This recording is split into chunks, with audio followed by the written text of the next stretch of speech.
नमस्कार दोस्तों, आज बात करने वाला हूं, अगर आप जीएसटीआर 3B के अंदर या जीएसटीआर 9 में एग्जाम्प्ट सप्लाई आपने दिखाई है तो उस केस में आपको इनपुट टैक्स क्रेडिट को रिवर्स करना पड़ेगा। हाँ जी दोस्तों, आईटीसी का रिवर्सल करना होगा अगर आपने एग्जाम्प्ट सप्लाई दिखाई है जीएसटीआर 3B या जीएसटीआर 9 में। क्यों करना होगा रिवर्सल, चलिए समझेंगे डिटेल में स्टेप बाय स्टेप। उससे पहले बताना चाहूँगा, जो भी भाई बंधु मेरे चैनल पे पहली बार हैं, इस वीडियो को पहली बार देख रहे हैं, जिन्होंने अभी तक सब्सक्राइब नहीं किया सब्सक्राइब कर लीजिए, साथ ही साथ बेल आइकन पे भी क्लिक कर लीजिए ताकि इस तरह का कंटेंट आपको मिलता रहे। सो दोस्तों, अगर आप एग्जाम्प्ट सप्लाई के ऊपर एग्जाम्प्ट सप्लाई अपने जीएसटीआर 3B में दिखाते हैं कि आपने कोई एग्जाम्प्ट सप्लाई करी है और आईटीसी लिया हुआ है, तो आपको आईटीसी उसके रेशो के अकॉर्डिंग रिवर्स करना होता है। इसके लिए आप रूल 42, 43 वाला जो रिवर्सल है वो भी देख सकते हैं। ठीक है, देखो रूल 42 में रिवर्सल कब करना होता है, जब सप्लायर फेल हो जाता है, 180 दिन के अंदर पेमेंट नहीं करता है उस इनवॉइस की जिसका उसने आईटीसी लिया है। दूसरा होता है रूल 43। रूल 43 के अंदर ये बोलते हैं कि अगर एग्जाम्प्ट सप्लाई करी है आपने तो जो आईटीसी आपने लिया उस इनपुट का आपको रिवर्सल करना होता है। जो आपने इनपुट सर्विस या कैपिटल गुड लिया उस एग्जाम्प्ट सप्लाई को करने के लिए उसका रिवर्सल करना होता है। मैं यहाँ पे टेबल के थ्रू समझाऊंगा। ये जीएसटीआर 9 के टेबल के अंदर ये सारी डिटेल डिक्लेयर की गई है। जैसे कि जीएसटीआर 9 के अंदर टोटल जो सेल थी वो 12,000 की थी, जिसमें से 1,000 की जो सेल है वो एग्जाम्प्ट सप्लाई की है, यानी टैक्सेबल सप्लाई की सेल 11,000 की है और 1,000 की एग्जाम्प्ट सप्लाई की सेल है। टोटल मिला के 12,000 की सेल है।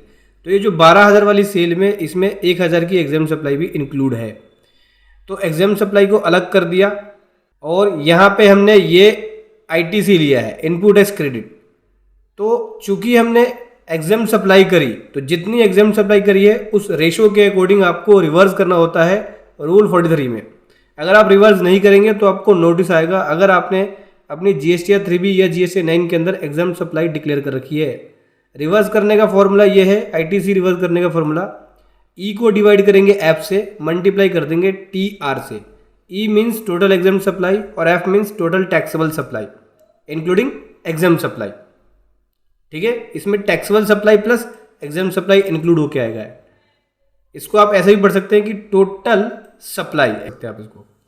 ठीक है, फिर टीआर का मतलब हो गया कॉमन इनपुट टैक्स क्रेडिट। जो आपने इनपुट टैक्स क्रेडिट लिया, चाहे वो इनपुट सर्विस का हो गया, कैपिटल गुड्स का हो गया या इनपुट का हो गया।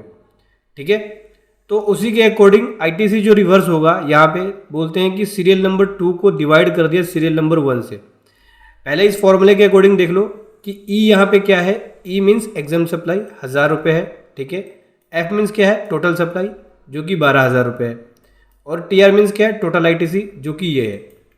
तो फॉर्मूले के according 1,000 divide by 12,000 multiply by ये, यानी 588 रुपये 73 पैसे का आईटीसी मुझे रिवर्स करना पड़ेगा। इतना आईटीसी मुझे रिवर्स करना पड़ेगा। इतना मैंने एक्सेस क्लेम कर लिया या डिफरेंस आया, तो इस तरह का आईटीसी रिवर्स करना पड़ेगा। अगर आप ऐसा नहीं करते हो तो आपको नोटिस भी आ सकता है, क्योंकि जब आप एग्जाम्प्ट सप्लाई दिखाते हो तो उस केस में आईटीसी को आपको रिवर्स करना होता है इस रेशो में। आपने भी अगर 3B या 9 में आईटीसी दिखाया हुआ है तो इस फॉर्मूले के अकॉर्डिंग अपने आईटीसी को रिवर्स कर लो, नहीं तो नोटिस आएगा। नोटिस आया तो जो आईटीसी आपने रिवर्स नहीं किया है उसके ऊपर इंटरेस्ट भी देना पड़ेगा। आईटीसी तो रिवर्स करना ही पड़ेगा, साथ में इंटरेस्ट भी देना पड़ेगा। तो बहुत ही ध्यान से केयरफुल्ली आप रिटर्न फाइल करो। अगर एग्जाम्प्ट सप्लाई दिखाते हो तो उस केस में आपको नोटिस आ सकता है और जितना आईटीसी लिया है वो रिवर्स करना पड़ेगा इस फॉर्मूले के अकॉर्डिंग। वीडियो कैसी लगी ज़रूर बताएं। Thank you so much. जय हिंद, वंदे मातरम।